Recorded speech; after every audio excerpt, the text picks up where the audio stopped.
সারা বাংলাদেশ আমাদের দিকে তাকিয়ে আছে। আমাদের নির্বাচন কমিশনারের একপাক্ষিক আমরা আচরণ দেখতে পাচ্ছি। আমরা বারবার বলছি একটি সুস্থ ফ্রি ফেয়ার ক্রেডিবল ইলেকশনের জন্য লেভেল প্লেইং ফিল্ড এনশিওর করা সেটা হচ্ছে সবচেয়ে গুরুত্বপূর্ণ কাজ। তো বিশ্ববিদ্যালয়ের প্রশাসন আমরা দেখতে পাচ্ছি একটা ছাত্র সংগঠনকে তারা ফেভার দিচ্ছে। আমরা গতকাল আপনারা দেখতে পেয়েছেন আমরা ফুল দিয়ে শিক্ষার্থীদেরকে বরণ করে নিয়েছি এবং শিক্ষার্থীদের উচ্ছ্বাস দেখতে পেয়েছি, কিন্তু রাতের বেলা দেখতে পাচ্ছি অনেকগুলো গায়েবী নোটিশ জারি হয়েছে।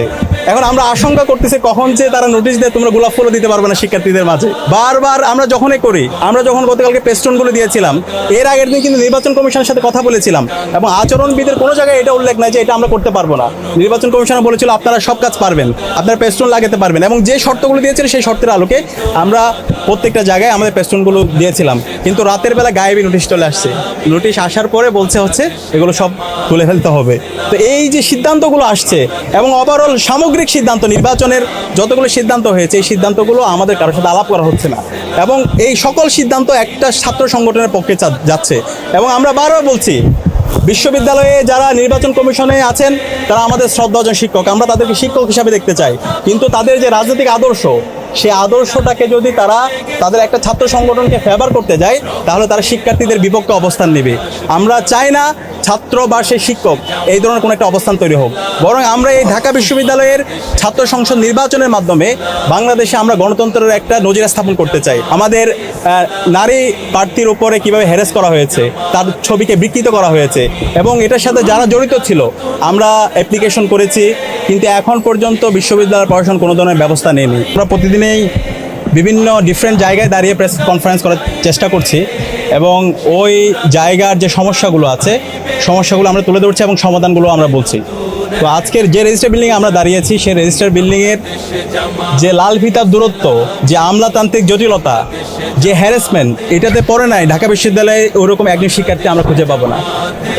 আমরা যারা বিশ্ববিদ্যালয়ের শিক্ষার্থীরা আছি আমাদেরকে যে কোনো কাজ, ভর্তি থেকে শুরু করে বিশ্ববিদ্যালয়ের অ্যাডমিনিস্ট্রেটিভ যে কোনো কাজ আমাদের হলে অ্যাপ্লিকেশন করতে হয়, রেজিস্টার বিল্ডিংয়ে অ্যাপ্লিকেশন করতে হয়, ডিপার্টমেন্টে অ্যাপ্লিকেশন করতে হয়, এরপর আবার অনলাইনে অ্যাপ্লিকেশন করতে হয়।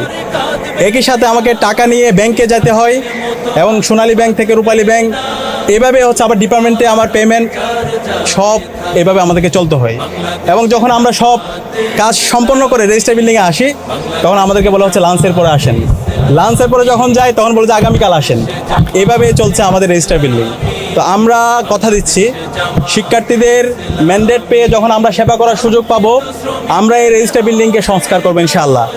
রেজিস্টার বিল্ডিংকে আমরা পেপারলেস করব।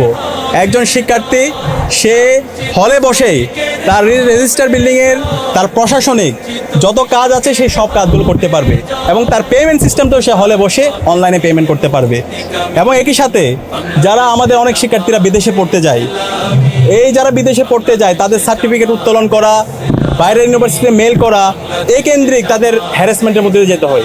তো আমাদের প্রস্তাবনা হচ্ছে আমরা যারা বিদেশে পড়তে যাবে এই সমস্ত শিক্ষার্থীদের জন্য আমরা উচ্চশিক্ষা বিষয়ে একটা সেল করব এবং সেই সেলটা ফাংশনাল থাকবে। ওই সেলের মাধ্যমে অনলাইনে অ্যাপ্লিকেশন করে শিক্ষার্থীরা সব ধরনের ফেসিলিটিগুলো তারা পাবে। এবং একই সাথে এই রেজিস্টার বিল্ডিংয়ে যদি আমরা দেখি, রেজিস্টার বিল্ডিংয়ে তৃতীয় শ্রেণী এবং চতুর্থ শ্রেণীর কর্মকর্তাদের জন্য বড় বড় বিল্ডিং হয়, তাদের অনেক সুযোগ সুবিধা দেওয়া হয়, তাদের অনেক রাজনীতি আছে এখানে, কিন্তু তাদেরকে বিশ্ববিদ্যালয় যেভাবে প্রায়োরিটি দেয় আমাদের শিক্ষার্থীদের, আমাদের ছাত্রদের যে আবাসন সংকট সেটা নিয়ে কোনো মাথা ব্যথা নাই। এবং বেশিরভাগ এখানকার স্টাফরা তাদের কোনো ধরনের কাজহীন ছাড়া তারা রাজনীতি নিয়ে ব্যস্ত আছে। তো সে জায়গা থেকে আমরা যখন এই রেজিস্টার বিল্ডিংকে ডিজিটালাইজেশন করব, একই সাথে আমাদের শিক্ষার্থী যারা আছে, আমাদের ছাত্রছাত্রীর ভাই বোনরা যারা আছে তারা এখানে পার্ট টাইম চাকরির সুযোগ পাবে এবং এই পার্ট টাইম জবের মাধ্যমে তার এক্সপিরিয়েন্স গ্যাদার হবে। এর পাশাপাশি তার বিভিন্ন এক্সপিরিয়েন্সের মাধ্যমে তার ভবিষ্যতের যে লিডারশিপ কোয়ালিটি সেটা ডেভেলপ হবে। আর আমরা বলতে চাই আমাদের যে আমরা গতকাল থেকে প্রচারণা শুরু করেছি এবং আমরা বারবার বলে আসছি আমাদের নির্বাচন কমিশনারের একপাক্ষিক আমরা আচরণ দেখতে পাচ্ছি। আমরা বারবার বলছি একটি সুস্থ ফ্রি ফেয়ার ক্রেডিবল ইলেকশনের জন্য লেভেল প্লেইং ফিল্ড এনশিওর করা সেটা হচ্ছে সবচেয়ে গুরুত্বপূর্ণ কাজ, কিন্তু বিশ্ববিদ্যালয়ের প্রশাসন আমরা দেখতে পাচ্ছি একটা ছাত্র সংগঠনকে তারা ফেভার দিচ্ছে। আমরা গতকাল আপনারা দেখতে পেয়েছেন আমরা ফুল দিয়ে শিক্ষার্থীদেরকে বরণ করে নিয়েছি এবং শিক্ষার্থীদের উচ্ছ্বাস দেখতে পেয়েছি, কিন্তু রাতের বেলা দেখতে পাচ্ছি অনেকগুলো গায়েবী নোটিশ জারি হয়েছে। এখন আমরা আশঙ্কা করতেছি কখন যে তারা নোটিশ দিয়ে তোমরা গোলাপ ফুলও দিতে পারবে না শিক্ষার্থীদের মাঝে। বারবার আমরা যখনই করি, আমরা যখন গতকালকে পেস্টনগুলো দিয়েছিলাম, এর আগের দিন কিন্তু নির্বাচন কমিশনের সাথে কথা বলেছিলাম এবং আচরণবিদের কোনো জায়গায় এটা উল্লেখ নাই যে এটা আমরা করতে পারবো না। নির্বাচন কমিশনার বলেছিল আপনারা সব কাজ পারবেন, আপনারা পেস্টন লাগাতে পারবেন, এবং যে শর্তগুলো দিয়েছিল সেই শর্তের আলোকে আমরা প্রত্যেকটা জায়গায় আমাদের পেস্টনগুলো দিয়েছিলাম। কিন্তু রাতের বেলা গায়েবী নোটিশ চলে আসছে। নোটিশ আসার পরে বলছে হচ্ছে এগুলো সব তুলে ফেলতে হবে।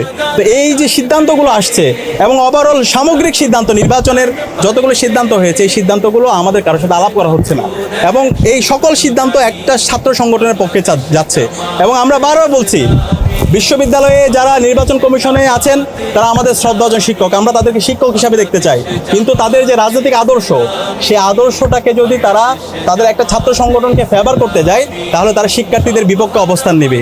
আমরা চাই না ছাত্র বা সে শিক্ষক এই ধরনের কোনো একটা অবস্থান তৈরি হোক, বরং আমরা এই ঢাকা বিশ্ববিদ্যালয়ের ছাত্র সংসদ নির্বাচনের মাধ্যমে বাংলাদেশে আমরা গণতন্ত্রের একটা নজির স্থাপন করতে চাই। আমাদের বাংলাদেশে দীর্ঘদিন ধরে যে আমরা ভোটাধিকার ছিল না, আমাদের এখানে যে হচ্ছে গণতন্ত্র ভেঙে চুরমার হয়ে গেছে, প্রতিষ্ঠানগুলো যে ভেঙে চুরমার হয়ে গেছে, সেই প্রতিষ্ঠানগুলোকে নতুনভাবে রিফর্ম করা এবং একটি ফ্রি ফেয়ার ক্রেডিবল ইলেকশনের একটা চমৎকার এক্সাম্পল আমরা এই ডাকসু নির্বাচনের মাধ্যমে দিতে চাই। তো সেই কারণে আমি অনুরোধ করবো নির্বাচন কমিশনার যারা আছেন, আপনারা উপর থেকে যা নাজিল হচ্ছে, আপনাদের উপর গায়েবী যা আসতেছে সেগুলো থেকে বেরিয়ে আসেন।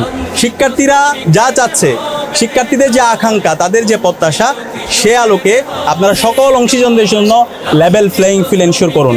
এবং এর পাশাপাশি গতকাল দেখতে পেয়েছেন আমাদের নারী প্রার্থীর উপরে কিভাবে হ্যারাস করা হয়েছে, তার ছবিকে বিকৃত করা হয়েছে, এবং এটার সাথে যারা জড়িত ছিল আমরা অ্যাপ্লিকেশন করেছি, কিন্তু এখন পর্যন্ত বিশ্ববিদ্যালয় প্রশাসন কোনো ধরনের ব্যবস্থা নেয়নি। আমরা আশঙ্কিত বিশ্ববিদ্যালয় প্রশাসন যদি এই ধরনের, নির্বাচন কমিশন যদি এই ধরনের তারা গার্ডসলেস হয়, তাহলে সামনে নির্বাচন আয়োজন করা, একটি সুস্থ নির্বাচন কীভাবে তারা বাস্তবায়ন করবে সেটা নিয়ে আমরা আশঙ্কা অনুভব করছি। আমরা অনুরোধ করব নির্বাচন কমিশনকে, যারাই নির্বাচন বানচাল করার চেষ্টা করছে, যারা বিভিন্ন ধরনের অস্থিরতা তৈরি করার চেষ্টা করছে, যারা বিভিন্ন ধরনের বিভাজন তৈরি করার চেষ্টা করছে, যারা আচরণবিধি লঙ্ঘন করছে, তাদের বিরুদ্ধে আপনারা ব্যবস্থা নেন, তাদের বিরুদ্ধে আপনারা দৃষ্টান্ত স্থাপন করুন। এবং সে জায়গায় আমরা যারা আছি সকল ছাত্র সংগঠন আমরা তাদেরকে সহায়তা করব। এবং একই সাথে আমরা সবাইকে অনুরোধ করবো, আমরা যারা ডাকসুর প্রার্থীরা আছি, আমরা সবাই বিশ্ববিদ্যালয়ের শিক্ষার্থী, সারা বাংলাদেশ আমাদের দিকে তাকিয়ে আছে। আমাদের আইডিয়ার প্রতিযোগিতা করা দরকার। আমরা কেমন ঢাকা বিশ্ববিদ্যালয় চাই সেটার রূপরেখা আমাদের বিশ্ববিদ্যালয়ের শিক্ষার্থীদের সামনে পেশ করা দরকার। আমরা সেই ধরনের আইডিয়ার প্রতিযোগিতা করি। একই সাথে আমরা আমাদের যে বিগত সময়ে আমাদের যে লড়াই ছিল এবং গত 1 বছর জুড়ে আমরা শিক্ষার্থী যে বান্ধব যে কাজগুলো করেছি, সেই কাজগুলো আমরা শিক্ষার্থীদের সামনে নিয়ে আসি। তো আমরা এই ধরনের দায়িত্বশীল আচরণ করে একটি সুস্থ নির্বাচন করার মাধ্যমে আমাদের শহীদদের যে আকাঙ্ক্ষা, জুলাইয়ের যে আকাঙ্ক্ষা এবং বিশ্ববিদ্যালয়ের শিক্ষার্থীদের যে প্রত্যাশা, সে আলোকে আমাদের একটি বিশ্ববিদ্যালয় বিনির্মাণ করি এবং সেই বিশ্ববিদ্যালয়ের মাধ্যমে শিক্ষার্থীদের যে স্বার্থ, তাদের যে প্রত্যাশা, সে প্রত্যাশাটা আমরা পূরণ করি। সবাইকে অসংখ্য ধন্যবাদ।